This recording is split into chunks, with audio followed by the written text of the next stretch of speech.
Everybody. तो आज हम पढ़ने वाले हैं अबायोजेनेसिस और बायोजेनेसिस का कॉन्सेप्ट। पहली बात, अबायोजेनेसिस है क्या और बायोजेनेसिस क्या है।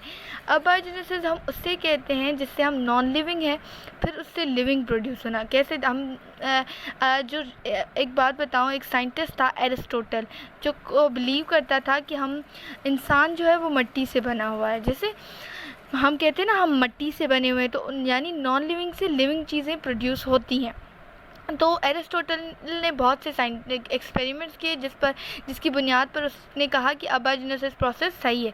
उसके बाद कौन सा साइंटिस्ट आया? उसके बाद आया रेडी साइंटिस्ट। रेडी साइंटिस्ट जो था वो एरिस्टोटल के अपोजिट साइंटिस्ट था। उसने कहा नहीं, आप गलत कह रहे हैं। इंसान जो है वो हमेशा, जो भी चीज़ है, इंसान नहीं, जो भी चीज़ है अगर वो लिविंग है तो वो लिविंग से ही प्रोड्यूस होगी। क्या? अगर कोई चीज़ लिविंग है तो वो किससे प्रोड्यूस होगी? लिविंग से ही प्रोड्यूस होगी। उसने ऐसा कॉन्सेप्ट दिया। तो रेडी ने अपना व्यू को करेक्ट करने के लिए बहुत से एक्सपेरिमेंट्स किए। पहला उसने एक्सपेरिमेंट क्या किया? उसने एक बॉक्स उठाया। क्या उठाया? उसने एक बॉक्स उठाया। उसके अंदर क्या किया? उसके अंदर उसने डेड स्नैक्स डाल दिए। क्या डाल दिए? उसने डेड स्नैक्स डाल दिए। और जब वो 3 दिनों के बाद उसने डेड स्नैक्स डाले ना, तब उसके इर्द गिर्द मक्खियाँ आ गई। आपको पता है जहाँ कचरा होता है वहाँ मक्खियाँ को तो आती ही हैं। तो जब कुछ दिनों के बाद रेडी गया वहाँ पे 3 दिनों के बाद, तो उसने देखा जो मक्खियाँ थी वो वहाँ पे जो डेड स्नैक्स के ऊपर ना मेगर्स थे। क्या थे? मेगर्स थे। तो वो अब 18 दिनों के बाद आया। कितने दिनों के? 18 दिनों के बाद आया। तो वो मेगर्स जो थे वो कन्वर्ट हो गए थे प्यूपा में। किसमें? प्यूपा में। और फिर वो 8 दिनों के बाद आया तो वो प्यूपा कन्वर्ट हो गई थी फ्लाइज में। क्या? पहले क्या था? उसने बॉक्स में डेड स्नैक्स डाले, उसके ऊपर फ्लाइज घूमने लगी। फ्लाइज के बाद 3 दिनों के बाद क्या हुआ? अब वो मेगर्स में कन्वर्ट हो गए और फिर 18 दिनों के बाद प्यूपा में और फिर 8 दिनों के बाद फ्लाइज में। तो उसने सोचा, उसने कहा कि maggots are the offspring of flies. जैसे हम है ना, हम ऑफस्प्रिंग है हमारे अम्मी अब्बू की। क्या मैं कहूँगी ना, आप जो है ना, आप आपकी अम्मी की ऑफस्प्रिंग है। क्या मतलब कि आप उसकी औलाद हैं, ठीक है। तो इसी तरह रेडी ने कहा कि मेगर्स, क्या बताया मैं पूछ रही हूँ? मेगर्स। क्या? Maggots are the offspring of flies. लिखा हुआ है, देखिए, maggots are the offspring of flies. उसके बाद क्या? एक्सपेरिमेंट 2 उसने किया। एक्सपेरिमेंट 2 में उसने 8 बॉटल्स उठाई। कितनी? 8 बॉटल्स उठाई, जिसमें 4 जो थी, मतलब कि 8 बॉटल्स में उसने क्या क्या डाला?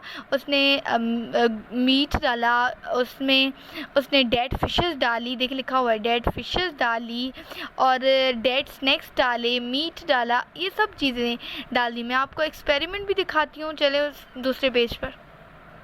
तो ये रहा रेडी का एक्सपेरिमेंट। देखें जो 8 बॉटल्स हैं ना, देखें 8 बॉटल्स हैं। इसमें है क्या? इसमें 4 जो है वो कवर्ड हैं और 4 जो है कवर्ड नहीं है। उसने ऐसे किया कि 8 बॉटल्स उठाई, सब में चीज़ें बराबर रखी, 8 कवर्ड कर दी, 8 कवर्ड नहीं की। तो अब जब उसने देखा कि जो कवर्ड बॉटल्स थी उस पर कोई भी फ्लाई या कोई भी माइक्रो ऑर्गेनिज्म प्रोड्यूस नहीं हुआ, पर जो कवर्ड नहीं थी वहाँ पे माइक्रो ऑर्गेनिज्म प्रोड्यूस हो गए। तो रेडी को लगा कि जहाँ, क्या मेरी बात ये गौर से सुनिएगा, सही है? क्या लगा रेडी को लगा जहाँ फ्लाइज होंगी, यानी ये जो हैं, जहाँ फ्लाइज होंगी वहाँ क्या होगा? वहाँ माइक्रो ऑर्गेनिज्म प्रोड्यूस होंगे। क्या उसे लगा कि जहाँ फ्लाइज होंगी वहाँ माइक्रो ऑर्गेनिज्म प्रोड्यूस होंगे। इस वर्क को उसको बहुत क्रिटिसाइज़ किया गया। उसके बाद उसने एक इम्पॉर्टेंट, यानी उसका लास्ट एक्सपेरिमेंट और बेस्ट एक्सपेरिमेंट हम कहे वो दिया। वो कौन सा था? उसने एक बॉक्स उठाया। देखिए ये एक्सपेरिमेंट की पिक्चर बनी हुई है, गौर से देखिएगा, मैं क्लोज कर रही हूँ। देख लिया? ये देखिए ये बॉक्स बना हुआ है, उसके अंदर क्या है? उसके अंदर बोतल है। वो बोतल जो है बंद है। तो उसने देखा, उसने इसके अंदर मीट डाला और फिर डेड फिशेस डाली। उसने देखा कि जो ये तो खुला हुआ है, देखिए this is something open, okay, it's something open. उसने देखा कि कुछ दिनों के बाद आया तो उसने देखा यहाँ पे कोई भी माइक्रो ऑर्गेनिज्म प्रोड्यूस नहीं था। तो उसने सोच लिया, उसे समझ में आ गया कि जहाँ हवा होगी, क्या, जहाँ एयर होगी वहाँ माइक्रो ऑर्गेनिज्म प्रोड्यूस होंगे। तो इसको फिर क्या हुआ? रेडी की इस बात में लाइक दम था, तो सब लोग उसकी बात मानने लगे कि हाँ ये ठीक कह रहा है, जहाँ एयर होगी वहाँ माइक्रो ऑर्गेनिजम्स होंगे। फिर रेडी के बाद दूसरा साइंटिस्ट आया, उसका नाम है क्या, नीदम जो था वो इंग्लिश साइंटिस्ट था। मैं आपको उसका भी एक्सपेरिमेंट दिखाती हूँ दूसरे पेज पर, चलें। ये एक इंग्लिश साइंटिस्ट था जो बिलीव करता था अबायोजेनेसिस सिस्टम में, मतलब मड से या नॉन लिविंग से लिविंग प्रोड्यूस होने में ये बिलीव करता था। उसने ऐसा किया, उसने जो है ना मीट को बॉईल किया, फिर उसने एक बॉटल्स में डाल दिया, उसने जो उसका ढक्कन था वो बंद किया जार से, सही है, उसे बंद किया। उसने कुछ दिनों के बाद देखा तो माइक्रो ऑर्गेनिज्म प्रोड्यूस थे। उसने, लाजमी बात है, आप खुद सोचिए, जार से बंद किया होगा तो हवा तो चली गई होगी, सही, जार से बंद किया तो उसने देखा कि माइक्रो ऑर्गेनिज्म प्रोड्यूस हो गए। तो सब फिर नीदम के एक्सपेरिमेंट को मान लिया गया कि नीदम सही कह रहा है ना, क्योंकि माइक्रो ऑर्गेनिज्म तो प्रोड्यूस हो रहे हैं। और फिर उसके बाद मशहूर साइंटिस्ट जिसे हम कहते हैं लॉयस पास्चर साइंटिस्ट आए। उसका एक्सपेरिमेंट इनका कुछ यूँ था, उन्होंने एक सोल्यूशन बनाया। कौन सा सोल्यूशन, मैं आपको दिखाती हूँ, देखें, ये रहा उनका सोल्यूशन। क्या सोल्यूशन है, इसमें येस्ट है, शुगर है और वाटर है। इन तीनों का इन्होंने क्या किया, सोल्यूशन बनाया। जब सोल्यूशन बनाया तो इन सब बॉटल्स में लगा दिया गया, ओके, इन सब बॉटल्स में लगा दिया। उसे इतना बॉईल किया गया, फिर बॉईल करके फिर कूल किया गया, कूल करके ठीक करके इसमें लगा के और डायरेक्टली क्या एस शेप ट्यूब लगा दी। उसने देखा, वो जब कुछ दिनों की बात आया जब ट्यूब लगी हुई थी, तो उसने देखा कि माइक्रो ऑर्गेनिज्म कोई प्रोड्यूस नहीं हुआ, कोई भी नहीं। तो उसने ऐसा किया कि ट्यूब निकाल दी एक्सपेरिमेंट के लिए, और इसको ऐसे ही छोड़ के चला गया। जब उसने ट्यूब के अंदर देखा तो माइक्रो ऑर्गेनिज्म ट्यूब के अंदर बैठे थे। हाँ, माइक्रो ऑर्गेनिज्म ट्यूब के अंदर फंसे हुए थे। ट्यूब इतनी स्मॉल थी, इतनी, मतलब कि बहुत, इतनी भी नहीं, इतनी स्मॉल थी कि माइक्रो ऑर्गेनिज्म इंटर ही नहीं हो सकते थे। समझ में आ गई बात, माइक्रो ऑर्गेनिज्म इंटर ही नहीं हो रहे थे, तो कहाँ से प्रोड्यूस करेंगे। तो उसने जब निकाला, फिर वो कुछ दिनों के बाद जब इस चीज़ को देखने गया, जब उसने तोड़ दी थी, तो उसने देखा माइक्रो ऑर्गेनिज्म प्रोड्यूस हो गए। तो उसने कहा कि रेडी वॉज राइट, एंड वो सच कह रहा है कि जो लिविंग है उससे लिविंग ही प्रोड्यूस होता है, कभी भी नॉन लिविंग से लिविंग प्रोड्यूस नहीं होता। और जहाँ एयर होगी वहाँ माइक्रो ऑर्गेनिज्म ज़रूर प्रोड्यूस होंगे। उसका ये कॉन्सेप्ट हो गया था। और फिर क्या हो गया, फिर अबायोजेनेसिस प्रोसेस को रॉन्ग करा दिया गया और बायोजेनेसिस प्रोसेस को राइट करा दिया गया। और अब आगे हम पढ़ते हैं बिग बैंग थ्योरी।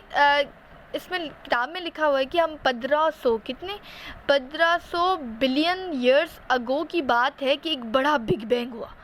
क्या हुआ, एक बड़ा बिग बैंग हुआ। जो बिग बैंग हुआ उसमें हुआ क्या, जो बिग बैंग हुआ उसमें हमें पता है कि अर्थ एक हॉट पॉइंट थी, सही, एक छोटी सी हॉट पॉइंट थी।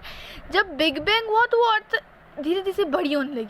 वो चुक्का जो था ना, वो आस्ते आस्ते धीरे बड़ा होने लगा।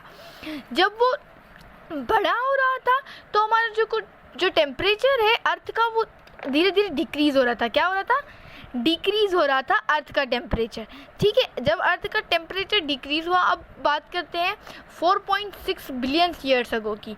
जब 4.6 बिलियन ईयर्स अगो ये फिर से कोई एक झटका लगा, ऐसी कोई चीज़ हुई, तो वहाँ पे क्या हुआ, वहाँ पे दूसरे अर्थ के अलावा जो प्लैनेट्स थे वो अपीयर होने लगे। क्या होने लगा, अर्थ के अलावा जो भी प्लैनेट्स हैं, मैं आपको समझाती हूँ ठीक तरीके से, सही है, समझ लें आप।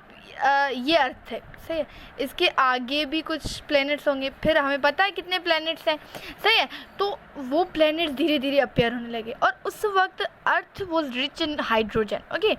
अर्थ किस में रिच था, हाइड्रोजन में। उसके बाद दूसरी गैसेस भी हमने देखी कि गैसेस भी थी। और फिर हमें देखिए, अब हम कहते हैं जब लाइक गैसेस हुई, सब कुछ का पता, हमें इन चीज़ों का पता चल गया, तो लाजमी बात है जब गैसेस प्रोड्यूस हो गई, सब कुछ हो गया, तो बारिश हुई, सही है। बारिश हुई तो ओशंस बन गए, सीज बन गई, ये सब चीज़ें बन गई। अब सवाल ये है कि इंसानी ज़िंदगी कहाँ से, कैसे प्रोड्यूस हुई। इंसानी ज़िंदगी एक्चुअली ऐसे प्रोड्यूस हुई कि जब अर्थ था ना, अर्थ के ऊपर एक प्रोटीन का स्फीयर था। किसका स्फीयर था, प्रोटीन का स्फीयर्स था।